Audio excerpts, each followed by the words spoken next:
안녕하세요. 온토기의 김정민입니다. 휴일이라 편안한 복장으로 뵙습니다. 그 전기차 관련된 미래 전망에 대해서 이야기할 때마다 토요타를 왜 안 집어넣습니까? 토요타 하이브리드 모르십니까? 세계 1위 업체 토요타가 칼만 빼면 사무라이 도 모르십니까? 사무라이 도 뭐 머리카락인가요? 뭐 이렇게 나뭇잎을 탁 떨어뜨리면 쫙. 그래서 사실 토요타가 전기차 라인업을 어떻게 가져갈 것인지, 전동화를 어떻게 실현시킬 것인지에 대해서 관심이 좀 세계적으로 집중이 되기도 했었고, 저도 관심을 가지고 많이 지켜봤습니다. 그런데 정작 칼을 뺐습니다, 진지하게. 올해 10월에 이미 발표를 했어요. 토요타의 미래의 플랫폼, 전기차 라인업이 이제 BZ 시리즈인데, BZ4X라는 모델을 발표를 했습니다. 이게 ETNGA, 토요타 New Global Architecture Platform. 그러니까 그 토요타의 내연 자동차에도 사용이 되는 건데 그 앞에다가 E를 붙였어요. 그래서 요 플랫폼을 사용해서 전기차 사업을 앞으로 이끌어나갈 때 첫 번째 모델을 냈는데, 토요타는 일단 앞으로 후속 모델이 어떻게 나올지 모르겠지만 이걸 기준으로 판단한다고 보면 전기차의 미래는 정말 불투명하다라고 볼 수밖에 없는 상황입니다. 사실 첫 번째 모델이기 때문에 역량을 집중해서 우리가 이렇게 나갈 거야 하고 기준을 잡아야 됩니다. 힘을 많이 줘야 돼요. EGMP나 아니면 뭐 포르쉐의 타이칸이나 또 테슬라의 모델 S처럼 뭔가를 보여줘야 됩니다. 특별하게 다른 제조사를 능가할 수 있을 만한 기술적인 특이점이 담겨져 있어야 돼요. 그런데 아쉽게도 BZ4X에는 그런 기술적인 특이점이 거의 담겨져 있지 않습니다. 출력이 204마력, 4륜구동은 211마력이에요. 그리고 WLTP 기준으로 450km를 주행할 수 있다, 한 번 충전에. 71.4kWh의 배터리를 집어넣는다. 그런데 WLTP 기준이니까 국내 환경부로 따지게 되면 400이 좀 못 간다는 얘기겠죠? 4륜구동은 더 못 간다는 얘기겠고. 더군다나 출력이 204마력에 그 정도밖에 갈 수가 없다는 겁니다. 많은 분들이 단순히 주행거리만 보는데 어느 정도 출력의 전기 모터가 들어가고 그걸 효율적으로 BMS에서 배터리가 전력 관리를 통해서 먼 거리를 갈 수 있는 절전 설계가 되어 있는지, 이런 것들을 봐야 되는데 204마력이면 코나 EV, 니로 EV 딱 그 정도 성능입니다. 4륜구동도 211마력. 이걸 2022년도에 출시 예정이랍니다. 한마디로 말하면 장난하는 거예요. 이런 걸 가지고 테슬라 그리고 현대 또 폭스바겐의 전기차랑 경쟁한다고요? 경쟁해보나 만합니다. 그냥 뭐 우리도 전기차 안 될 수 없으니까 현재 있는 기술 다 모아서 전기차를 낸 거예요. 이게 토요타가 첫 번째 뽑은 칼입니다. 다들 토요타가 칼 뽑으면 무서워서 덜덜덜 떨지 않을까 했는데 그 칼집에 무슨 칼이 들어있는지 정말 유의주시해서 봤는데 뽑아봤더니 무딘 단도가 나온 거예요. 그러니까 실소가 푹 하고 터져 나오는 거죠.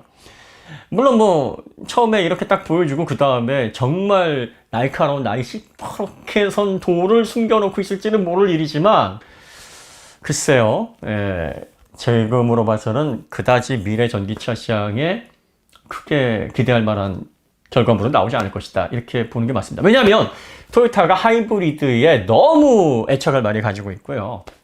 여러분들 토요타가 하이브리드를 얼마나 오래 개발했는지 혹시 아십니까? 많은 분들은 그게 뭐 한 몇 년 정도, 길어야 10년 정도 개발해서 나왔겠지 이렇게 생각을 하시는데, 토요타가 하이브리드를 개발에 착수한 시점이 1960년대 후반입니다. 1960년대부터 시작을 해서, 후반부터 시작을 해서 30년 동안 연구와 연구를 거듭해서 1997년도에 프리우스를 냈습니다. 30년간 모든 오류들, 또 관련된 기술적인 특이점들, 또 특허들, 이런 것들 준비를 충분히 해서 시장에 냈어요. 내부적으로도 반발이 많았고, 과연 이렇게 전동화하고 내연자동차를 하이브리드 믹스해서 나오는 형태가 비용적으로나 또 미래 자동차 시장에서 오래 살아남을 수 있는 그런 생명력을 가지고 있는, 대체할 수 있는 동력원이 될 것인가를 내부적인 반대를 계속 극복해가면서 개발을 해놓은 겁니다. 그래서 결과적으로 토요타가 리튬이온 배터리를 준비하지 못했던 게, 니켈 수소라는 게 당시 개발이 진행되면서 가장 최신으로 적용할 수밖에 없었던 동력원이었거든요. 리튬이온은 일본의 아키라 박사님이 1985년도에 특허를 냈고 91년도에 소니가 상용화를 시켰습니다. 그렇기 때문에 하이브리드를 준비하면서는 니켈 수소밖에는 준비를 할 수 없었어요. 그래서 그 준비를 하면서 니켈 수소 관련된 배터리 시설들 확충을 하고 만반의 준비를 다 해서 30년 만에 이걸 내놨습니다. 관련 특허도 다 걸어놓고. 심지어 뭐까지 준비했냐면 아우디 이트론에서 야 우리는 브레이크도 스티어 바이 와이어처럼 끊어놨다? 물론 물리적으로 급할 때는 연결이 되는데 평소 작동할 때는 그게 끊어져 있어. 그래가지고 전기 모터로 신호받아가지고 움직인다. 이렇게 자랑을 했는데 이게 사실은 토요타가 1997년에 프리우스 내면서 야, 이거 넣어야 되는 거 아니야? 우리 이것도 준비했는데 라고 했을 정도로 준비를 막강하게 했습니다. 자, 일본이 특징이 뭐냐면 우리나라 국민성은 빨리빨리잖아요. 일본 국민들은 레퍼런스에 목을 맵니다. 뭘 하나 파게 되면은 아주 깊숙이 파는데 일단 한번 파놓으면 그걸 버리질 못해요. 그래서 가업을 30년을 이었네, 뭐 50년을 이었네, 100년이 넘었네 하는 게 가지고 있는 걸 버릴 수가 없어 합니다. 그래서 일본 기업들과 비즈니스를 하려면 뭘 챙겨야 되냐면 뭘 그동안 해오셨죠? 레퍼런스가 뭐죠? 보여주시죠. 이걸 통해서 상대방을 판단을 합니다. 자, 아이폰이 일본 시장에서 왜 뒤늦게 정착을 해서 일본이 스마트폰에서 그렇게 뒤질 수밖에 없었냐면 아이폰을 만든 애플은 통신기기에 대한 레퍼런스가 없었어요.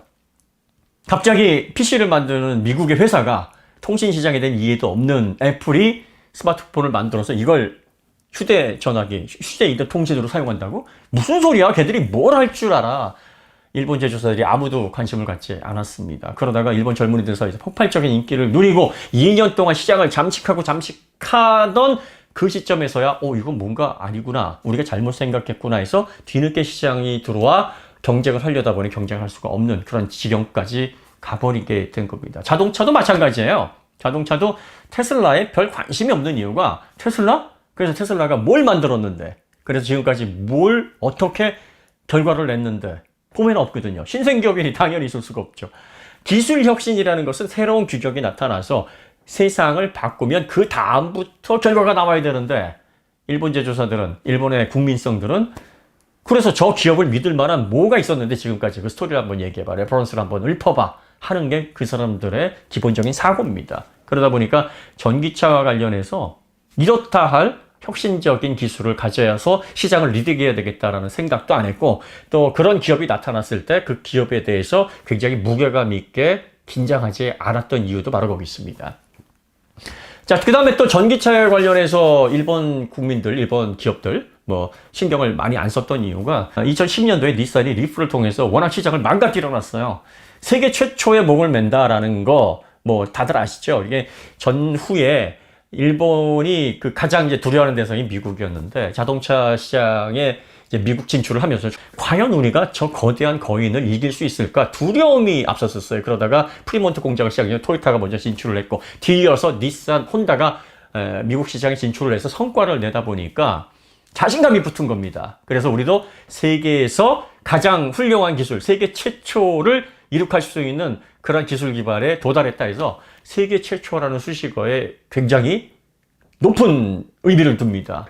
그러다 보니까 테슬라에서 전기차를 만든다고? 우리 기술의 닛산, 일본을 대표하는 엄청난 레퍼런스를 가지고 있는 기업에서 전기차 먼저 만들어서 세계에 뭔가를 보여줘야지 하고 해서 급조된 전기차 리프를 만들었어요. 배터리, 리튬이온 배터리에 대한 이해도 제대로 없었고 온도가 내려가게 되면은 배터리의 이온 이런 것들이 이동하는데 문제가 생긴다. 그래서 배터리 히터 그리고 BMS에서 이를 어떻게 잘 관리해야 되는지 이런 이해가 전혀 없었습니다. 그러니까 겨울 되면은 주행거리가 반토막이 더 나버리고 배터리가 그렇게 해서 셀이 손상이 되니까 수명도 줄여버리고 가뜩이나 200km도 못 가는 100몇십 km밖에 못 가는 주행거리에서 막 7, 80km로 때에 따라서 주행거리가 줄어버리니까 정부에서 보조금을 준다, 뭘 한다 하더라도 일본 사람들이 이거는 도대체 구입할 수 있는 제대로 된 상품이 아니야 라는 선입견을 갖게 된 겁니다. 결과적으로 중고차는 완전히 속된 말로 똥값이 돼버렸고 초기에 그런 인상 때문에 야 전기차는 진짜 이건 차도 아니야. 정말 미래에 우리에게 정말 레퍼런스가 있고 그리고 릴라이빌리티를 제공하는 차는 토요타가 만든 하이브리드야 라고 해서 전기차가 리프에 의해서 일본 국민들에게 아주 안 좋은 인상을 남기게 됩니다. 결과적으로 그게 테슬라가 일본 사람들이 어떤 IT 쪽에 그리고 또 기술 분야 쪽에 기초과학 쪽에 상당한 조예를 가지고 있고 기반 기술도 훌륭하니까 일본 국민들이 아시아에서 우리 테슬라를 제일 많이 사줄 거야 라고 생각을 해서 로드스타를 일본 롯본기에서 제일 먼저 발표를 했어요. 그리고 모델 S도 일본에 가져가서 미국 다음으로 공을 들였습니다. 그런데 실제 일본 사람들의 반응을 보면서 정말 시큰둥했습니다. 테슬라? 쟤네들이 뭘 했는데? 지금까지 뭘 보여줬는데? 니들이 레퍼런스가 뭔데? 무시했습니다. 모델 3도 일본이 경제 개발을 그 정도 수준을 이룬 국가 중에서는 가장 적게 팔립니다. 아직도 일본 국민들은 하이브리드나 내연 자동차를 신뢰하지 전기 자동차를 신뢰하지 않습니다. 자, 이런 과정에서 토요타 역시 네, 하이브리드에 거의 올인하는 그런 정책들을 가져왔고요. 그러다 보니까 전기차를 미리 준비하고 이 시장을 대비해야 되는데 늦었어요. 그 타이밍을 놓친 겁니다. 자, 그러면 하이브리드는 전기 모터하고 배터리를 기본적으로 사용하는데 이거 적절히 만들면 전기차 완성도 높일 수 있지 않느냐? 아닙니다. 자, BZ 시리즈가 첫 번째 모델이 왜 그렇게밖에 나올 수 없는지 한번 잘 생각해 보세요. 하이브리드는 이 배터리의 그 SOC 사용 범위가 전기차에 비해서 훨씬 더 좁습니다. 왜 그래야 되냐면요. 하이브리드에는 배터리가 1.3kWh에서 1.5kW, 높아야 1.7kW 정도 들어가는데 토요타는 특히 토요타 하이브리드 시스템 이게 워낙에 완성도가 높아서 1.3 정도로 아주 낮게 사용을 합니다. 그래도 니켈 수소를 써요. 니켈 수소 에너지 밀도가 전이차이가 1.2V밖에 안 되고 리튬이온에서 에너지 밀도가 크게 떨어집니다. 그러다 보니까 잦은 충전, 잦은 방전을 해야 되는데 이렇게 되면 배터리 수명이 심각한 문제가 생깁니다. 가뜩이나 용량이 적어서 이걸 하루에도 몇 번이나 충방전을 거듭을 해야 되는데 그렇게 되면 몇 년 못 쓰고 이 배터리는 손상이 되게 됩니다. 수명을 다 하게 돼요. 그럼 교체를 해줘야 되는 게 비용이 들어가죠. 그렇기 때문에 하이브리드는 SOC 플래토 구간을 딱 정해놓고 전체 사용 구간에서 한 30% 정도만 사용을 하게 됩니다. 이 플래토 구간을 이렇게 30%로 줄여서 사용하게 되면 배터리의 충방전 수명이 무려 5배에서 높게는 10배까지도 증가를 하게 됩니다. 그렇기 때문에 하이브리드의 그 작은 배터리를 통해서 하루에도 몇 번씩 막 충방전이 될 수도 있는 그런 환경임에도 불구하고 10년씩이나 보증을 해줄 수 있는 거예요. 그런데 전기차는 어떻습니까? 전기차는 0에서 100까지, 물론 0에서 100이라고 해서 배터리의 용량 전체를 다 사용하는 게 아닙니다. 안전 마진이 필요하기 때문에 방전 영역에서 몇 퍼센트, 완전 충전 영역에서 몇 퍼센트를 떼어놓습니다. 그럼 대략적으로 한 90% 초반 정도 되는 용량을 거의 다 사용을 해야 됩니다. 그러니까 배터리 관리, 매니지먼트 부분에서 하이브리드와 전기차는 완벽하게 다른 성격을 가지고 있고 기술 기반도 전혀 다릅니다. 회생제동을 통해서 충전할 수 있는 그런 그 기술적인 특이점도 하이브리드와 전기차는 완전히 달라요. 그렇기 때문에 하이브리드를 잘 만들어서 전기차도 잘 만들 것이다. 절대 그렇게 볼 수가 없습니다. 전혀 다른 영역이에요. 그렇기 때문에 토요타가 하이브리드 30년이나 연구를 했고, 그리고 하이브리드 관련된 특허가 세계에서 가장 토요타 특허를 거의 피해가기가 어렵다고 할 정도입니다. 그나마 리튬이온 배터리로 시장이 전환돼서 다행이지, 만약에 니켈 수소 배터리가 계속 리튬이온이 아닌 그런 주요 배터리 원으로 이어졌다 그러면 토요타 왕국이 아마 됐을 거예요. 토요타는 아마 리튬이온으로 시장이 전환된 거에 대해서 정말 통안의 한이일 겁니다. 리튬이온은 또 종주국이 일본인데도 그런 상황이 벌어졌거든요. 자, 이런 상황이기 때문에 토요타의 하이브리드가 전기차 시대에서도 위력을 발휘한다? 그럴 수가 없습니다. 특히 또 하이브리드는 내연기관을 보조하는 보조동력원입니다. 그렇기 때문에 엔진과 효율적으로 구동을 해서 전반적인 효율을 향상시키는 부분에 초점이 맞춰져 있어요. 내연기관의 연비를 높이는 부분에 가장 집중적인 포커싱이 맞춰져 있는 기술이고요. 그리고 뭐 체감 성능은 뭐 부차적인 이익으로 이렇게 제공이 되는 기술인데, 전기차는 오로지 전기 모터를 사용해야 되고, 전기 모터의 3상 교류 제어, 그러니까 이 주파수를 통해서 효율적으로 제어를 하면서 배터리의 전력만으로 최대한 먼 거리를 또 빠르게 효율적으로 이동할 수 있게 하면서 배터리의 수명을 오래 유지할 수 있는 이런 기술이 전기차의 핵심 기술이어야 됩니다. 완벽하게 다른 기술이에요. 그러다 보니까 토요타가 하이브리드를 만들듯이 전기차를 만드니까 어떤 식의 결과물이 나옵니까? BZ4X와 같이, 야, 이거 한 4, 5년 전에 나온 그런 전기차 아니야? 코나 EV, 니로 EV 딱 그 정도 수준이에요. 실내를 봐도 마찬가지고, 뭐, 인포테인먼트 시스템도 옛날 차 그대로고, 뭐 디자인은 라브4 스타일 그대로고요.